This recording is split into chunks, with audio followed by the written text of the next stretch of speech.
क्या गया में पिंडदान करने से मिलता है मोक्ष? क्या गया मोक्ष प्राप्ति का स्थान है? क्यों हर व्यक्ति गया में करना चाहता है पिंडदान?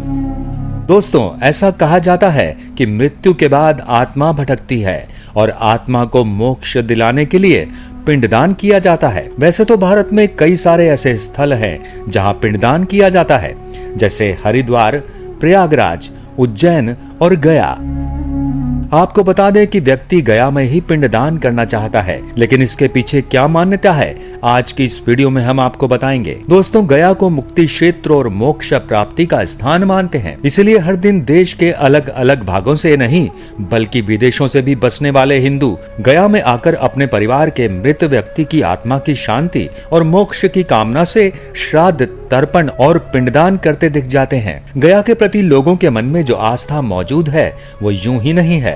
आपको बता दें कि गया तीर्थ के बारे में गरुड़ पुराण में कहा गया है, गया श्राद्धात प्रमुच्यंत पित्रो भवसागरात गया धरानुग्रहेण ते यान्ति गरामाम गतिम। यानी गया में श्राद्ध करने मात्र से पितृ यानी परिवार में जिसकी मृत्यु हो चुकी है वह संसार सागर से मुक्त होकर गदाधर यानी भगवान विष्णु की कृपा से उत्तम लोक में जाते हैं।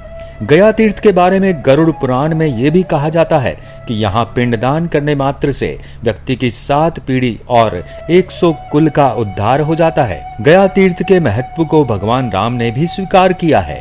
वाल्मीकि रामायण में सीता द्वारा पिंडदान देकर दशरथ की आत्मा को मोक्ष मिलने का संदर्भ आता है। वनवास के दौरान भगवान राम, लक्ष्मण और सीता पितृपक्ष के दौरान श्राद्ध करने के लिए गया धाम पहुंचे। वहां श्राद्ध कर्म के लिए आवश्यक सामग्री जुटाने के लिए राम और लक्ष्मण नगर की ओर चल दिए। उधर दोपहर हो गई, पिंडदान का समय निकलता जा रहा था और सीता जी की व्याग्रता बढ़ती जा रही थी। अपराह्न में तभी दशरथ की आत्मा ने पिंडदान की मांग कर दी। गया जी के आगे फल्गु नदी पर अकेली सीता जी असमंजस में पड़ गई। उन्होंने फल्गु नदी के साथ वट वृक्ष, केतकी के फूल और गाय को साक्षी मानकर बालू का पिंड बनाकर स्वर्गीय राजा दशरथ के निमित्त पिंडदान दिया। थोड़ी देर बाद भगवान राम और लक्ष्मण लौटे तो उन्होंने कहा कि समय निकल जाने के कारण मैंने स्वयं पिंडदान कर दिया। इस पर भगवान राम ने कहा, बिना सामग्री के पिंडदान कैसे हो सकता है? इसके लिए राम ने सीता से प्रमाण मांगा। तब सीता जी ने कहा कि फल्गु नदी की रेत, केतकी के फूल, गाय और वटवृक्ष मेरे द्वारा किए गए श्राद्ध कर्म की गवाही दे सकते हैं। इतने में फल्गु नदी, गाय और केतकी के फूल तीनों इस बात से मुकर गए। सिर्फ वट वृक्ष ने ही सही बात कही। तभी सीता जी ने दशरथ का ध्यान करके उनसे ही गवाही देने की प्रार्थना की। दशरथ जी ने सीता जी की प्रार्थना स्वीकार कर घोषणा की कि ऐन वक्त पर सीता जी ने ही मुझे पिंडदान दिया। यही कारण है कि लोग देश विदेश से यहाँ पिंडदान करने आते हैं।